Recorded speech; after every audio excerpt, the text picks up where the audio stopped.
my parents were hardcore criminals until they found Jesus in my later years, like in my childhood. And when they found Jesus, we went from doing whatever the heck you want to, there's a Jezebel spirit in The Simpsons, all right, man, so we can't watch The Simpsons no more. You know what I mean? Welcome to Season 2, Episode 12 of 30 Minute Call, proudly produced by the Canberra Theatre Centre right here on the lands of the Ngunnawal people, and we pay our respects to their elders past, present and emerging. Yarn and hello, my name is Joe Gleeson, and today we have an awesome guest, Canberra-based comedian Benny Eggmolesse. And from the moment Benny picked up the phone, I was right into this chat. I left it all in so you can even hear him picking up the phone. Such an interesting guy. Plenty of stories to tell, plenty of amazing projects on the go as well, and I feel like we only just scratched the surface of our guests. Do yourself a favour, stick around for this one. Benny Eggmolesse, this is your 30-minute call.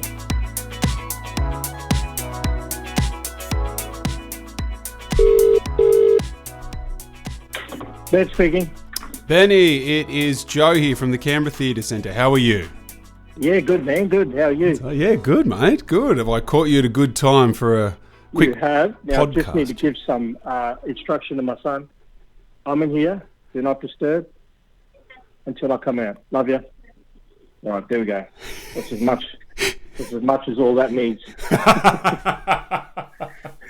My kids, I've got three, and they've just left with their mum to go and catch a Paw Patrol film, mate. So I'm, I would normally be doing like the exact same thing as you. Yeah, man. Just setting boundaries, closing doors, drawing lines, cutting deals, man. You know, one of my deals is I've just cut a deal, man, to drop him off at the kids program later tomorrow so he can sleep in. Oh. If I can watch. But I got the kitchen clean, man. So, you know, he's going to be a hustler when he gets up, and that's what I want. That's how you survive in an Aboriginal family, man. You cut deals, you hustle, nothing for free. Okay. So,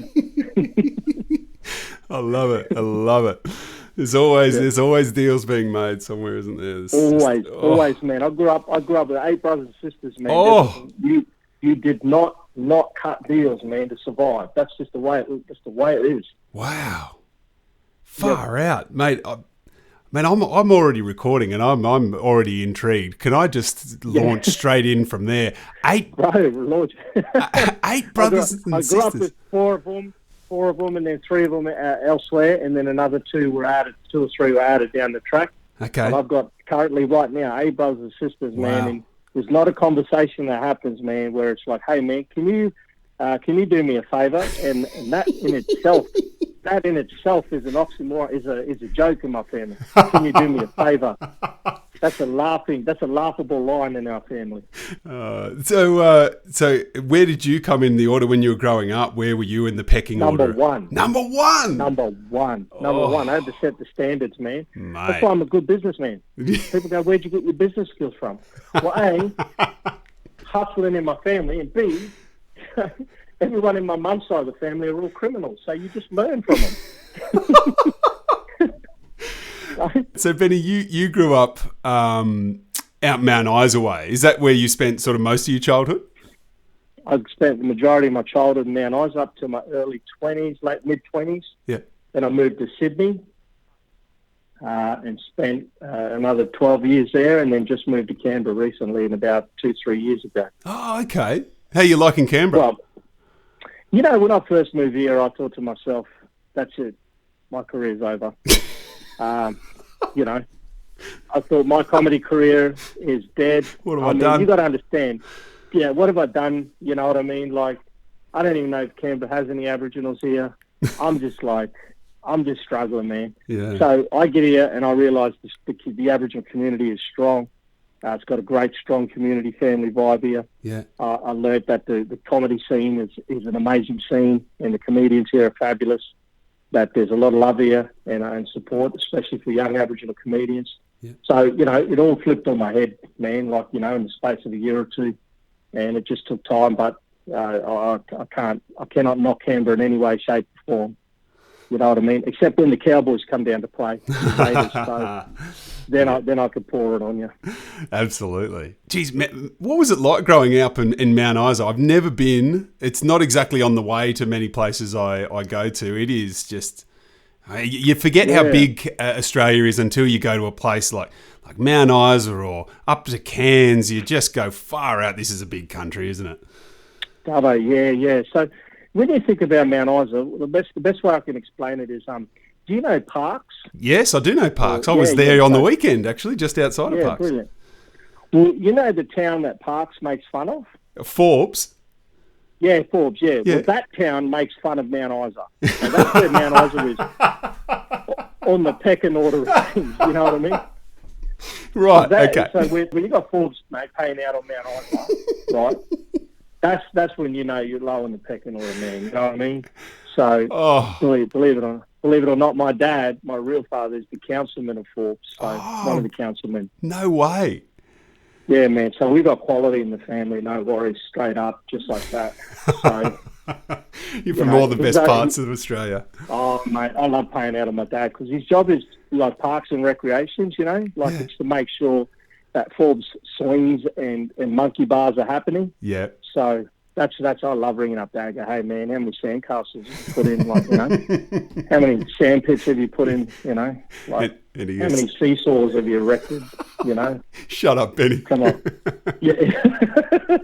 I love putting it on him, mate. Yeah. You work as a comedian. Shut up. Yeah.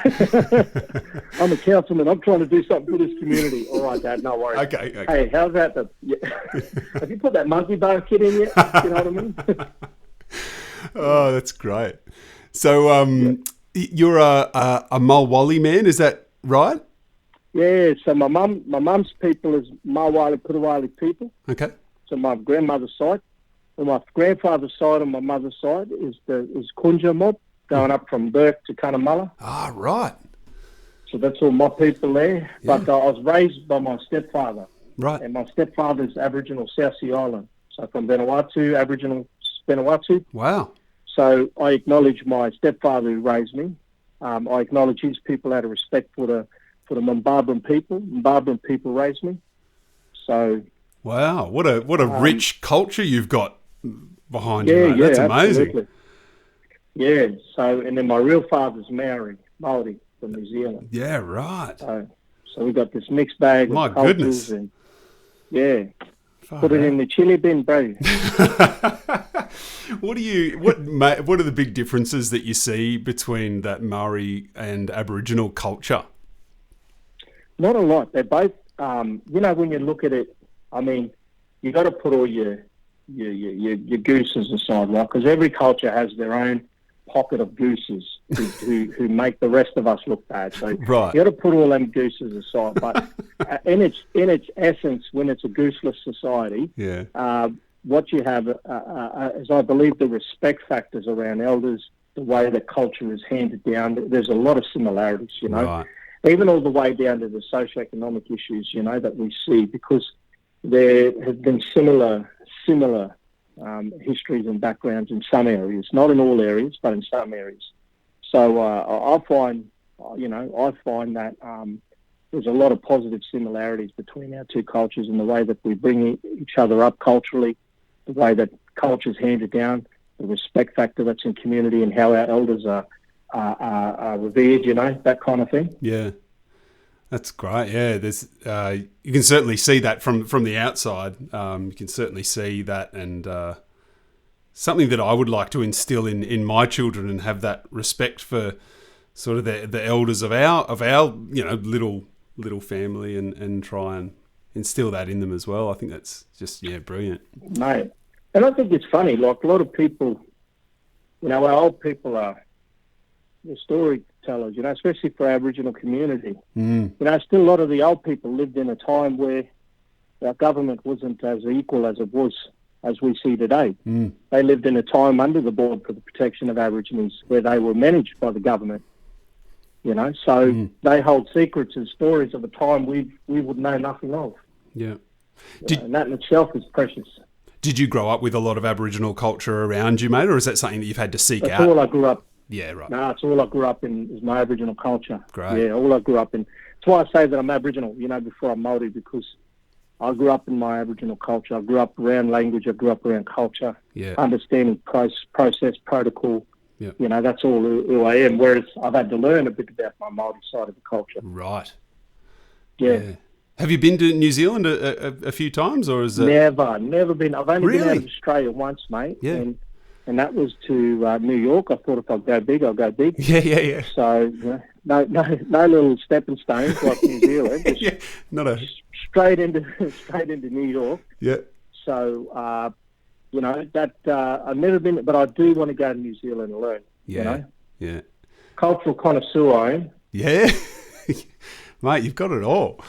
Come on.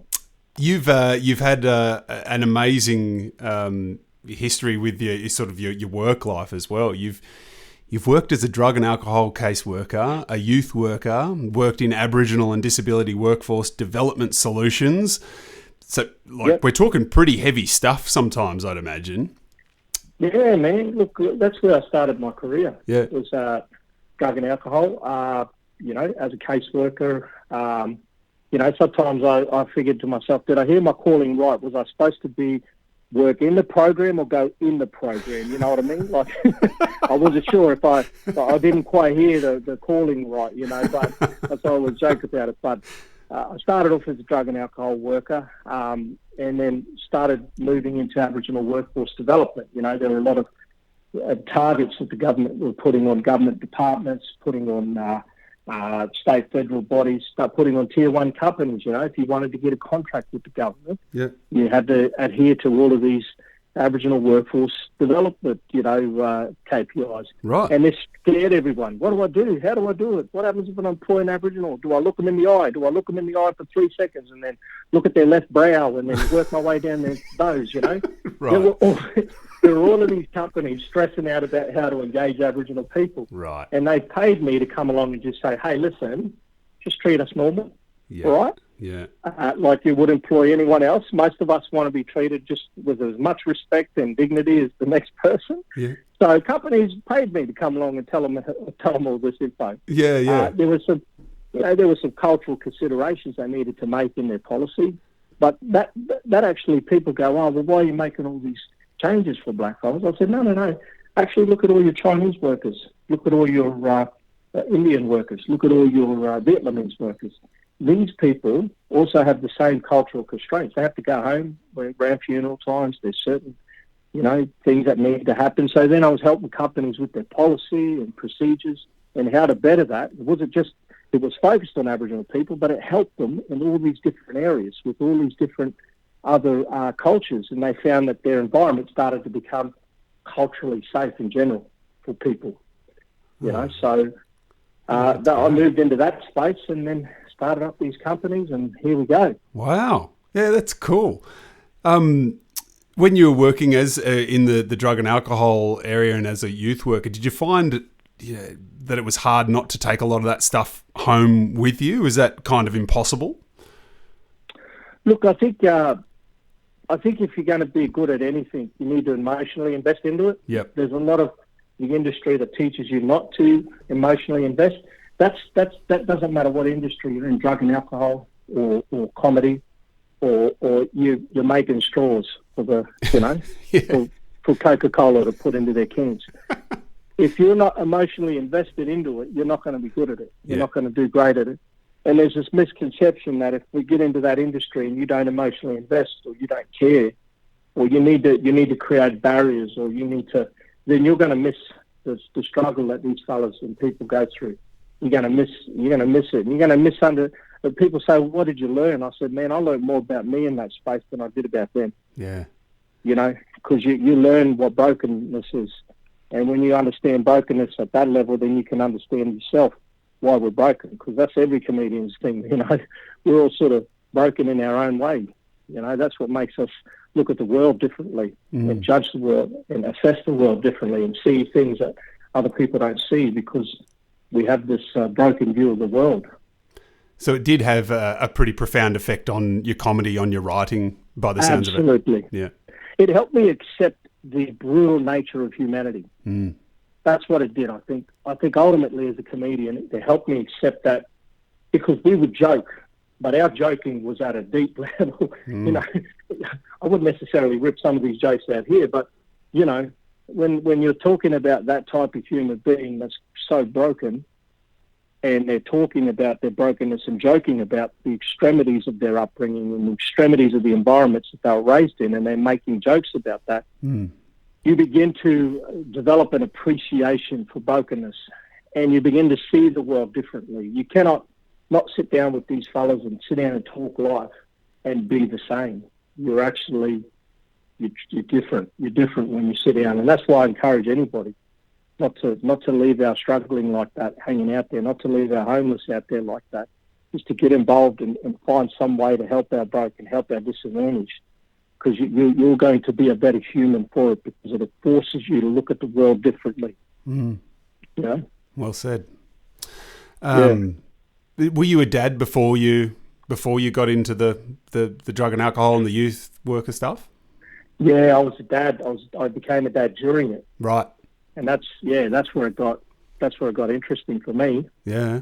Because you I guess at the end of the day you wanted to not just protect, but you also are trying to understand the world. Then I got into youth work. Right. So around about that same time, I made the jump from drug and alcohol into working with out-of-home care. So these are kids who had been removed from the care of their parents, and they were placed under the, like they're made ward of the states, taken in by the government, right, and then placed into agencies where we would then manage these kids in a house. That to me was something else. That was a tough space. Yeah.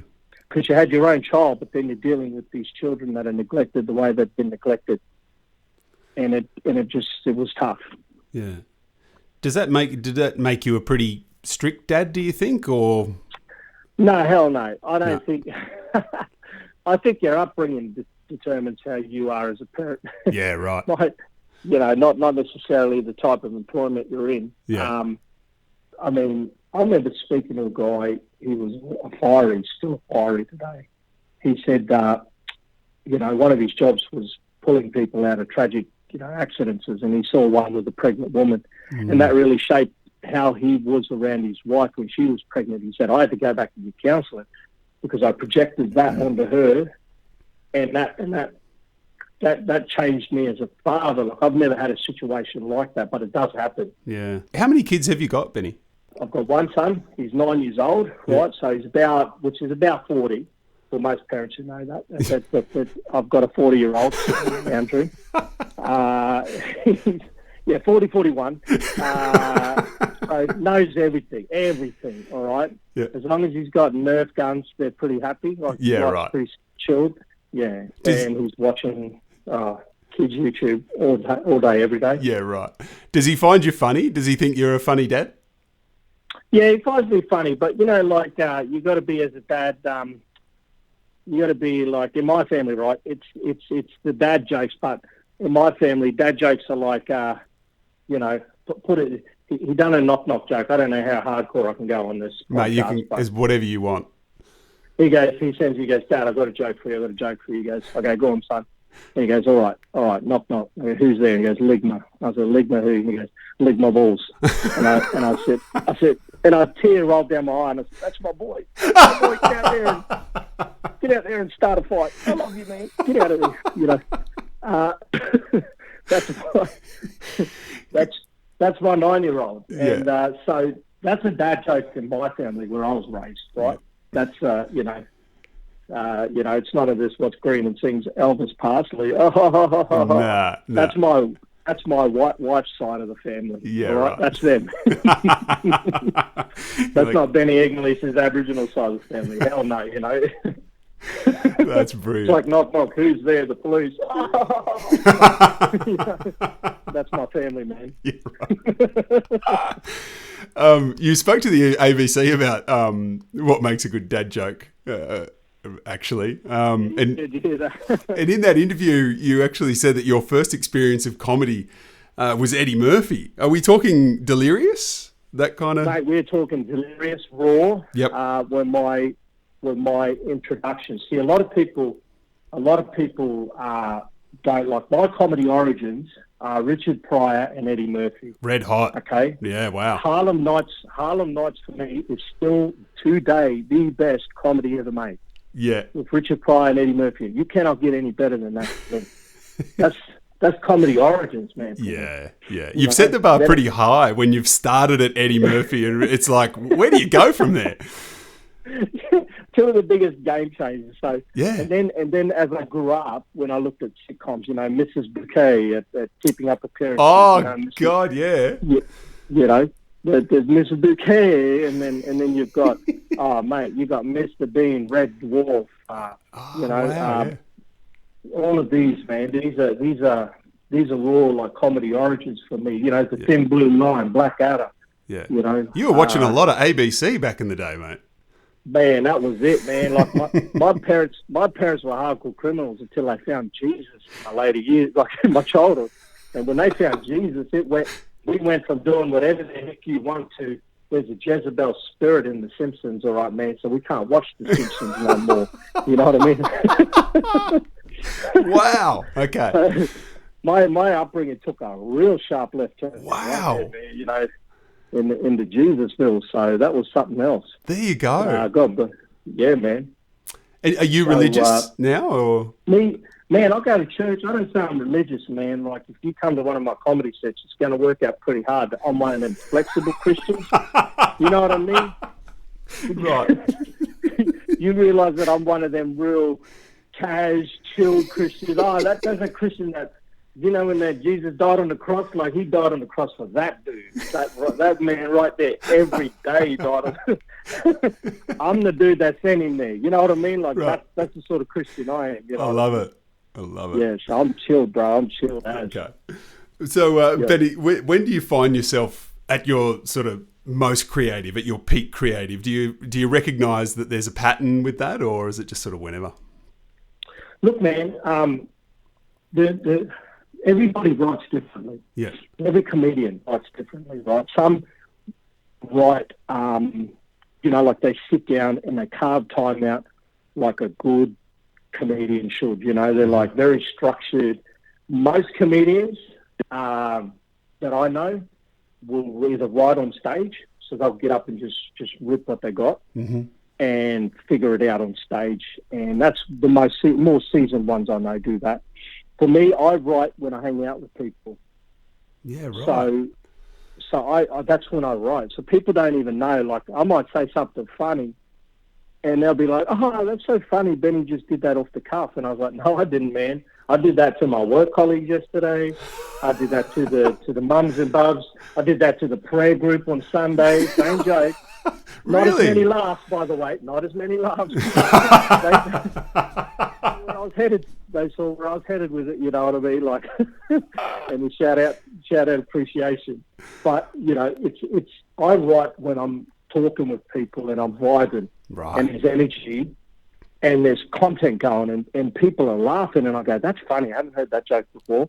So I start writing in my head. Yeah, right. Wow. So your open mic nights are your social circles.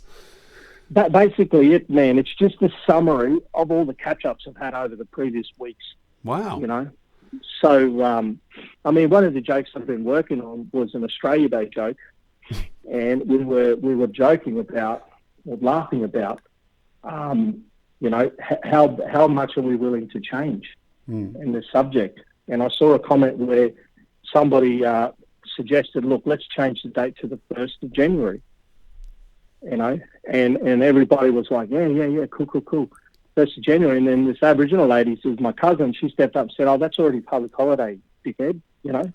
And everyone's like, "Oh, yeah. All these dinky die Aussies liked her comment," and then and it just sort of helped me appreciate the fact that regardless of how we felt about Australia Day, I think we all agree we're not ready to lose a public holiday over it. You know what I mean? Yeah, we can all bond together on that at least. Yeah. And the most sensible conversation I ever had started with, "But what if we lose a public holiday over this?" Oh my goodness, man.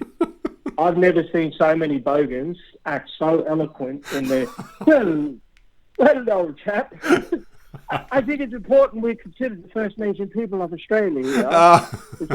Yeah, I was like, come on, man. You know what I mean? Like, Yeah. and having conversation, like, so I throw that out there into the mix. Yeah. So I'll talk about this, and I'll start it off, and then I'll just get people just ragging on it, bringing conversation to it, and then as they're talking, I'm writing in my head. Wow. Yeah. You must That's have a how good that's memory. how I Far out. I'd get to the end of that conversation and go, geez, there was some good stuff in there and I've forgotten all of it.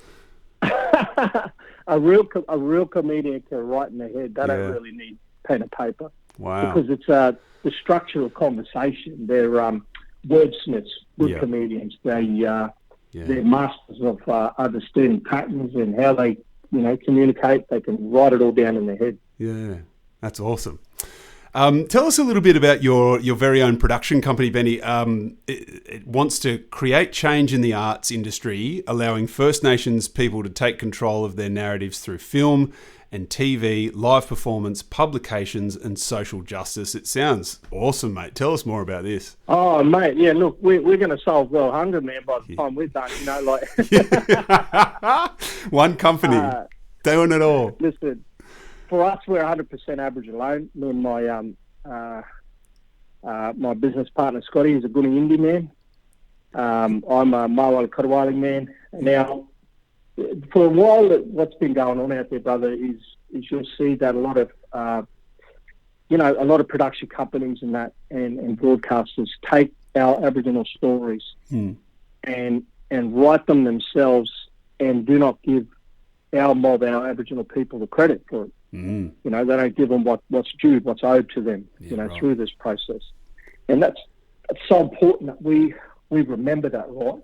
Is that for us, when me and my business partner go in and negotiate, we say, no, they wrote that, so therefore they get this.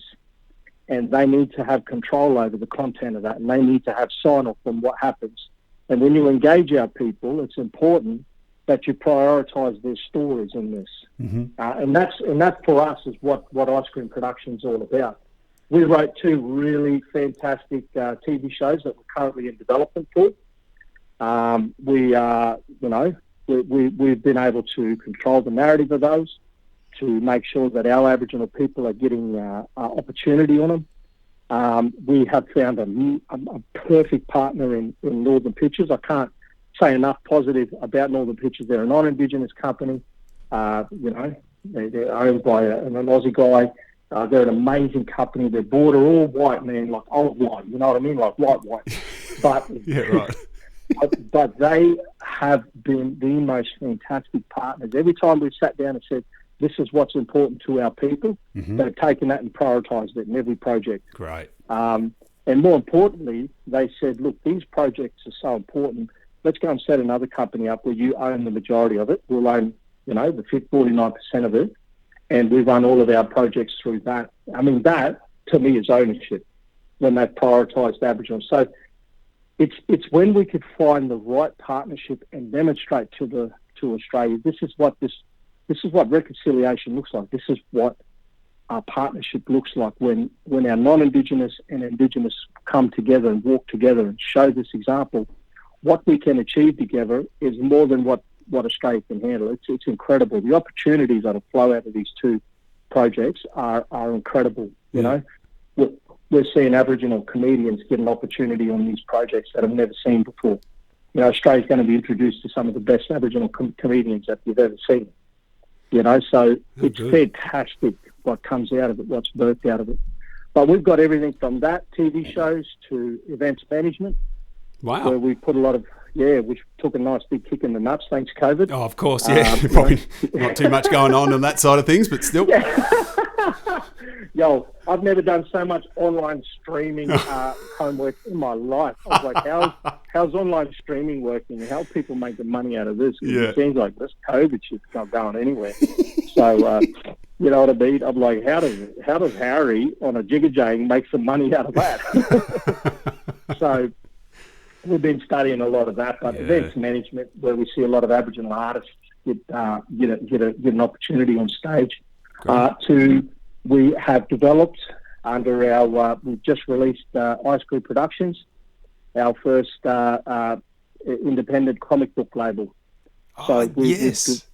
I've heard a bit about this. This is cool. So you've got Marvel and DC like mentors even in on this with you as well. Yeah, man. With Scotty's the artist, by the way. I'm the business end of things, right? Yeah, right. Man, Scotty, I say, like, Scotty, listen, man, we need to develop an Aboriginal superhero universe. He will figure out what tree has what bark on it, man. That's how hardcore creative he is, right? Yeah. Me, I'll be looking at it like, all right, I can make this much money for it. All right, you know? So that's why we go together, man. Yeah. Like me and Scotty, like we're like, man. Yeah. We go together good. That's great. He's got these really amazing artists from Marvel and DC who are mentoring him on how to develop this universe. Wow. So we are looking at already how we turn that into a TV show, whether it's a kids show or whatever. Yeah. But we're going to, over the next 12 months, start to release our series on this superhero universe, and the AMU as well. We're in conversation around the Aboriginal mythological universe. What does the world look like with the rainbow serpent? What did the world look like with our Quintons and our Namadus and our you know, all of our mythological creatures from bunyips to you know, you name them, the Watkins and big spiders that, you know, suck the flesh off you. You know, we've got our own monsters. That's brother, amazing. In our own. That's so in our own culture that Australia's never heard of. So yeah.